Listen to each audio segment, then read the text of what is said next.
Let's get right into it. Number 10, learning styles, the visual, auditory, kinesthetic myth. Ah, yes, the famous learning styles theory, the idea that you're either a visual learner, an auditory learner, or a kinesthetic learner. Teachers were told to tailor lessons to each student's preferred style, and self-help books made it sound like the key to unlocking your hidden genius. Sounds nice. Right. Too bad it's basically as scientifically solid as a horoscope. Research has shown over and over that matching lessons to a person's supposed learning style doesn't actually make them learn better. What does help, the boring answer, using multiple forms of input and actually practicing the skill. The whole I can't learn unless I see a chart thing is more about preference than biology.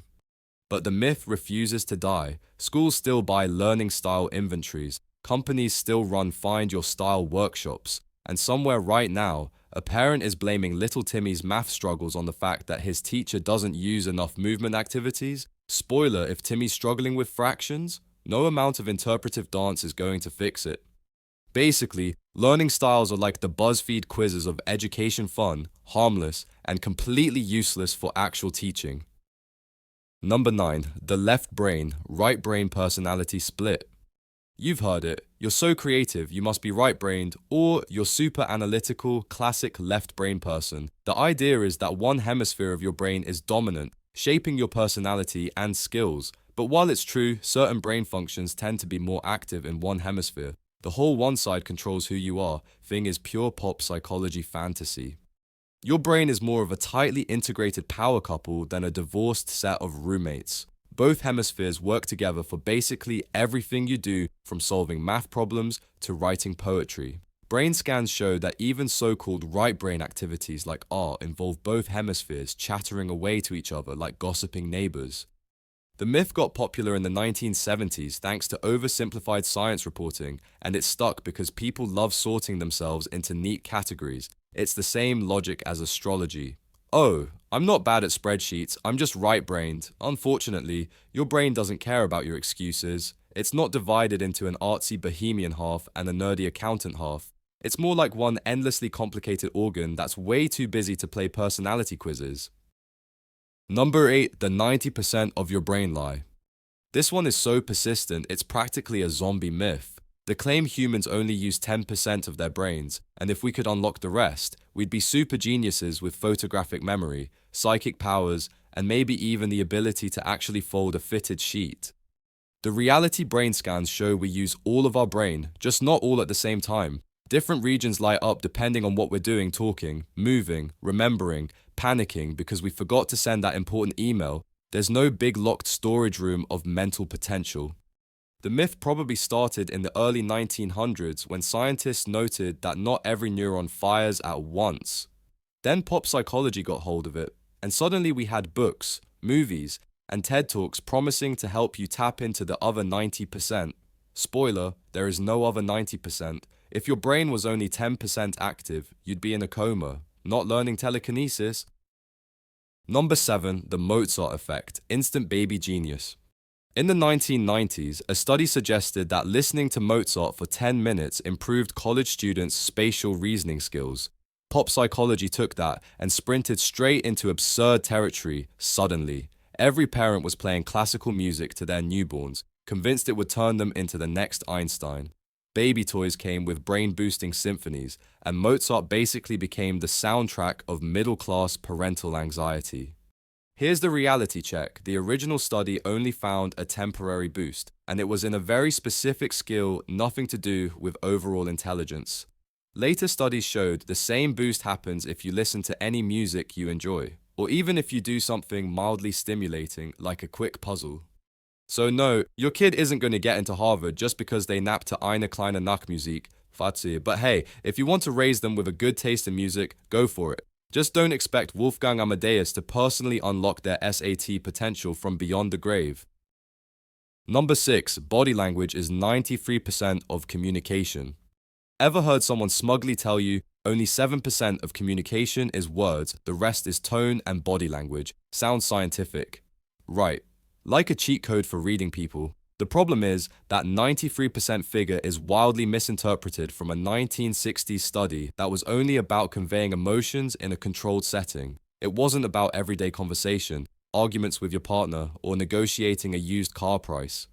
In real life, words matter a lot, sure. Body language and tone can change how words are interpreted. But if you think you can skip listening and just watch someone's eyebrows for clues, you're going to miss some pretty important details. The myth sticks around because it feels empowering. Who doesn't want to believe they can instantly detect lies or attraction by noticing a micro shift in someone's posture? But unless you're in a very specific lab experiment about emotions, 93% body language is basically an urban legend with a psychology degree. Number 5, men think about sex every 7 seconds. If that were true, no man could safely operate heavy machinery or, frankly, cross the street. This claim has been floating around for decades, often as some kind of scientific fact about male biology. The truth surveys and studies show men think about sex more often than women on average, but not anywhere near every 7 seconds. In one Ohio State University study, men reported thinking about sex around 19 times a day, which is a lot, but still leaves room for, eating, sleeping, and remembering where you put your keys. The 7 seconds thing is catchy, easy to remember, and fits neatly into stereotypes, which is exactly why it survives. It's more about reinforcing gender cliches than describing actual human thought patterns. Real brains just aren't that repetitive. Well, unless you're me trying to remember my Netflix password. Number 4, the reptile brain controls you. Pop psychology loves this one, the idea that deep inside your head is a primitive lizard brain controlling your instincts, while your fancy modern brain handles the thinking stuff. You've probably heard a motivational speaker say something like, "Your reptile brain is keeping you from success," as if there's a tiny iguana in there sabotaging your career. This comes from an oversimplified model called the triune brain, which divides the brain into 3 layers: reptilian instincts, mammalian emotions, and human logic. It was catchy, visual, and perfect for self-help books. Unfortunately, neuroscience has since shredded it to pieces. Our brains aren't neatly stacked like a layer cake, the regions are interconnected, evolved together, and constantly talking to each other. Sure, parts of the brain handle more primitive survival functions, but they don't operate in isolation. You can't just turn off your reptile brain unless you also turn off breathing, temperature control, and your heartbeat, which, isn't great for productivity. So the next time someone tells you to override your lizard brain, just know it's about as scientific as blaming bad decisions on your star sign. Number 3, catharsis, punching a pillow cures anger.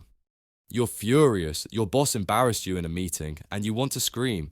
Pop psychology says, let it out, punch a pillow, smash a plate, yell into the void, you'll feel better, except you probably won't. The idea of catharsis goes back to Freud, who thought venting was necessary to purge negative emotions, but modern research shows that acting out anger usually increases aggression rather than decreases it. Hitting a pillow doesn't release the anger, it rehearses it. Your brain learns, when I'm mad, I hit things, which makes it easier to do again. Of course, that doesn't mean you should bottle everything up until you explode. Healthy expression matters, but it works best through calm conversation, problem solving, or physical activity that isn't tied to the anger itself, like taking a walk. So, if you must punch something, maybe make it a punching bag at the gym. At least then you'll get biceps out of the deal. Number 2, eye movement reveals truth.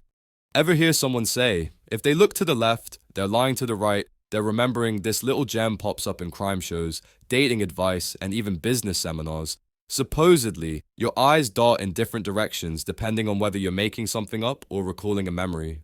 This idea got a boost from neuro-linguistic programming (NLP), a pseudoscience that still pops up in corporate training like an unwanted X.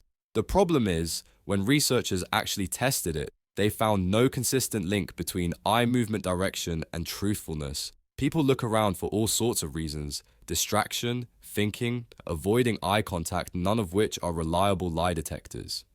So unless you're also factoring in context, body language, speech patterns, and a healthy dose of skepticism, watching someone's pupils like a hawk isn't going to tell you if they're lying.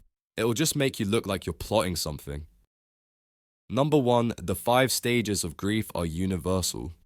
Denial, anger, bargaining, depression, acceptance. You've probably seen these 5 neat little steps printed on everything from therapy pamphlets to inspirational Instagram posts. The idea is that everyone goes through them in order when they're grieving. It's comforting, tidy, and unfortunately not how grief actually works. This model came from Elizabeth Kubler-Ross's work in the 1960s, but here's the twist: she originally developed it while studying terminally ill patients coming to terms with their own impending death, not people grieving a loss. Later, people applied it to all kinds of grief, from breakups to losing a pet. The result, a rigid, oversimplified framework that made people think they were grieving wrong if they didn't hit every stage in order. In reality, grief is a chaotic, deeply personal process. You might skip stages entirely, repeat some over and over, or feel them all in the same afternoon. And while the model can help some people put words to their feelings, it's not a universal roadmap. It's more like one person's early attempt to describe an emotional hurricane. So if you're grieving and you're not following the rules, congratulations, you're normal. Your brain isn't a flowchart. That's all for today. I'll be making similar videos in the future. Subscribe to see them.